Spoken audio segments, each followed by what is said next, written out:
대형 섹터에서 천일선, 장기 이동평균선, 지금은 장기 저항선 역할을 하는 이 천일선을 돌파하기가 쉬워 보이지가 않아요. 그래도 큰 박스를 그리면서 지지는 받을 것 같아. 근데 우리 시장이 앞으로 올 상반기 잘 되려면 코스피 대형이 2450, 2500은 돌파하는 모습을 보여줘야 돼요. 그래야 뒤따라서 중형주가 2800, 2900, 3000을 넘어갈 겁니다. 중형이 이렇게 뒤따라가야 소형이 마찬가지로 2300, 2400, 2500을 넘어갈 겁니다. 그럼 결국은 대형 섹터보다는 중형보다는 소형 섹터에 관심을 더 가져야 되겠고, 왜냐? 대형주, 코스피 시가총액 상위 종목군들 삼성전자만 보면 돼요. 사실 삼성전자가 7만원, 75,000원, 8만원 돌파가 나와야지만이 코스피 대형이 코스피가 올라가는 거 아니겠습니까? 우리 종합지수, 산출, 방정식 구조상. 그런데 이 삼성전자의 악성 매물들이 엄청나게 많습니다. 결국 누군가 삼성전자의 주식을 컨트롤하는 누군가가 있을 텐데, 그 누군가가 세력들이, 큰 손들이, 일반 대중들이 많이 갖고 있는 과거 문정부의 주도주 삼성전자를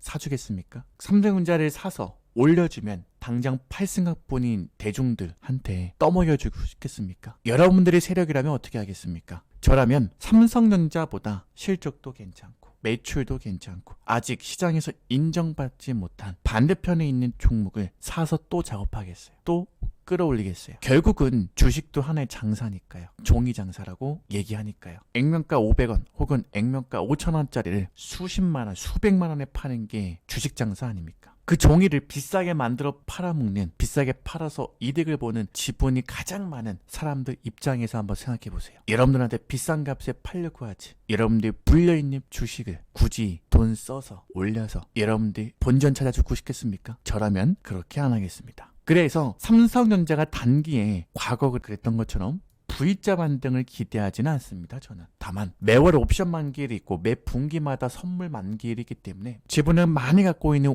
외국인들이 우리나라 파생 시장에서 선물 옵션으로 돈을 싹 쓸어가기 때문에 선물 파생 시장에서의 파워 머니 게임 때문에라도 삼성전자의 현물을 쥐고 움직여야 되기 때문에 박스권에 가다 놓고 들었다 내렸다 할 것 같아요. 그러면 삼성전자가 안 움직이면 코스피도 대형주도 안 움직이고, 결국 그렇게 시장이 지지부진하게 움직이면 중소형주가 강하게 움직입니다. 실제로 코스피 상승장, 강승장에서는 중소형주보다는 주도주 몇 종목이 시장을 다 끌고 갔습니다. 정작 큰 시세는 어디서 나왔냐? 소형주, 중형주에서 많이 나왔는데 결국 중형주가 대형주로 되면서 주도주로 되었습니다. 과거에도 마찬가지였어요. 우리 2018년도, 19년도, 20년도 대형주, 지금 대형주 사상 최고의 수익률을 기록했던 카카오, 네이버 2018년도, 19년도, 20년도에는 그저 그런 성장주 중에 하나였어요. 근데 문정부 때에는 최고의 주도주가 되었죠. 박근혜 정부 때에도 마찬가지입니다. 코스피가 박스권에 누워있을 때 박스피라는 오명을 듣고 있던 그 시절에도 SPC, 삼립, 리노고 같은 그저 그런 중소형주, 중형주들이 큰 시세를 냈습니다. 태평양, 아모레지저, 아모레퍼시픽, 한국 콜마 같은 화장품, 중국 내수, 소비주 라고 하는 종목들이 역배열에서 52주 신저가 자리에서 리만 사태 때 바닥을 기점으로 2011년도 유럽발 금융위기 때 두 번째 바닥을 기점으로 지수는 박스권에 갇혀 있었지만 종목은 거기서 10배 이상 올라갔습니다. 매번 각 정권 때마다 주도주가 있었는데 큰 시세를 냈던 종목군들은 결국은 52주 신저가 자리에서 역배열 자리에서 뉴스가 끔찍할 매집되어 있는 종목군들이 큰 시세를 내었습니다. 그래서 저는 매집이라는 거를 이해하고 종목 주식을 사야 된다고 생각합니다. 매집은요, 매집 국면의 특징은요, 첫째, 긴가민가하지만 기업의 매출이, 재무제표가 꾸준합니다. 둘째, 경제가 어렵다, 무슨 큰 위기가 올 거다, 어두운 뉴스가 가장 많은 시기가 바로 매집 국면입니다.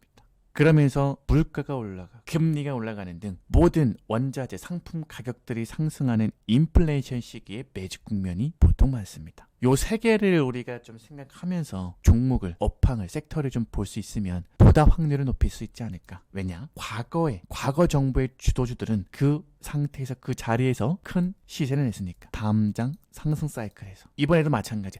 하락장이라고 도망가지 말고 기업의 매출이, 재무제표가 꾸준한 기업들, 그리고 인플레이션 국면에서. 다만 뉴스는 가장 부정적인 뉴스는 많이 나오지만 거기서부터 종목들은 출발하니까, 시장보다 종목이 먼저 출발하니까 관련된 종목군들을 여러분들이 이런 하락장에서 담을 수만 있으면, 이런 배짱 용기만 있으면 다음 상승장에서는 불리는 종목들보다는, 고점에서 추격 매수하는 종목들보다는 낮은 위치 낮은 가격에서 지금서부터 수익을 깔고 많은 수익을 낼 수 있지 않을까, 저는 개인적으로 그런 생각이 듭니다. 실제로 이 그래프 하나 좀 보여드리고 싶어요. 굉장히 유명한 그래프 중에 하나입니다. 화면이 잘 보이실지는 모르겠는데 그래도 하나 좀 보여드리고 싶어요. 보여드리고 넘어가야겠어요. 매집이 이루어질 때는요, 마크업도 동시에 이루어지고, 마크업이 이루어지고 나면 과열이 되어지고, 과열 구간에서는 세력들은 분산하게 되고요, 분양하게 되고요, 대중들은 세력들이 팔고 나간 뒤에 각종 악재 뉴스 함께 패닉, 공포에 빠져들고요, 결국은 침체기에 들어갑니다. 시간이 되시면 미국의 증시 지표라고 할 수 있는 다우지수, 그 다우지수를 만든 이 찰스 다우의 책을 한번 읽어보세요. 매집을 이해하는데 조금이나마 도움이 되실 겁니다. 다음 시간에는 제가 찰스 다우 책 이후에 읽어보면 좋을 중상급에 해당하는 매집을 이해할 수 있는 새로운 책도 하나 추천해 드릴게요. 모쪼록 이번 장에서 여러분들 희망 고문으로요, 과거 인기주에 사로잡혀 있는 분들, 장이 반등하면 내 종목도 반등하지 않을까, 장기 보유하면 종목이 올라오지 않을까, 희망 고문하지 마시고요, 새로운 종목을 담으셔야 됩니다. 그 새로운 종목의 섹터는 저는 개인적으로 종이목재 섹터 업황에서 중소형주를 좀 봤으면 좋겠어요. 실제로 지금 절대로 이거는 추격 매수하시면 안 될 것 같은데, 율촌화, 농심의 계열사, 포장, 용기, 자회사입니다. 가지고 있는 분들은 상황에 따라서, 흐름에 따라서 맞춰서 보유 및 매수 가능하겠지만은, 신규 매수하시는 분들은 수익을 깔고 있지 못하기 때문에 조심하셔야 됩니다. 우리가 이 종목을 최초로 관심 갖고 매수했던 시기는 15,000원 언저리였어요. 마지막으로 피라미딩 추가 매수 및 신규 매수한 자리는 20,000원 언저리였어요. 큰 박스를 돌파할 때는 매수하지 않았습니다. 왜? 수익을 깔고 있지 못하기 때문에. 율촌화학 같이 센 종목 중에 하나인 한국수출포장, 동종목 같은 경우에 또 중소형주, 소형주입니다. 한국수출포장 같은 경우도 지금 포장용기, 종이목재 등등 가치주, 자산주라고 불리는 종목인데, 지금 이런 종목군들이 흐름이 상당히 좋아요. 그런데 내가 매수를 언제 하느냐, 매수를 잘하면 결국 매도 걱정을 안 해도 돼요. 싸게 사면 언제 팔아도 이득이니. 대부분의 사람들은 주가가 많이 올라가고 뉴스가 많이 나오고 거래량이 대량 터지고 인기가 주가에 반영됐다 싶으면 그때 삽니다. 그리고 생각하죠, 나는 100% 이상 먹지 않을 거야, 난 그렇게 큰 욕심이 없어, 나는 5%만 10%만 먹어도 돼. 한 가지만 얘기할게요. 내가 주식에 투자해서 마이너스 5% 이상, 마이너스 10% 이상 날 수 있다라고 생각한다면, 그런 리스크가 있다고 생각한다면, 여러분 먹는 것도 5% 이상 먹어야 돼, 10% 이상 먹어야 됩니다. 여러분 빠지는 건 많이, 먹는 거는 그만큼 혹은 찔끔, 이런 거 하시면 망합니다.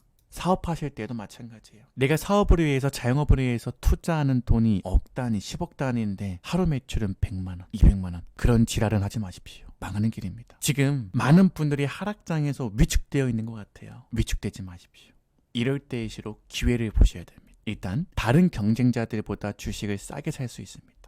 매출, 특히 배당이 꾸준한 기업들이 시장 변동성 악재에서 주가가 싸게 거래가 되면 시가 배당률은 반대로 높아집니다. 미래에는 이 주식의 가격이 얼마가 돼 있을지 모르고, 미래에는 실적이, 매출이 어떻게 나올지 모르지만, 현재 기준으로 봤을 때 배당이 가치가, 재무적 평가가 꾸준한 기업이 주가가 외부 변수에 의해서 싸게 거래가 되고 있다면, 그리고 매집이라는 게 되고 있다면 우리는 사볼 수 있어요. 그게 투자입니다. 꼭 기억해 주시고요, 이번 장 많은 돈 쓸어 가실 수 있는 기회로 보셨으면 좋겠습니다.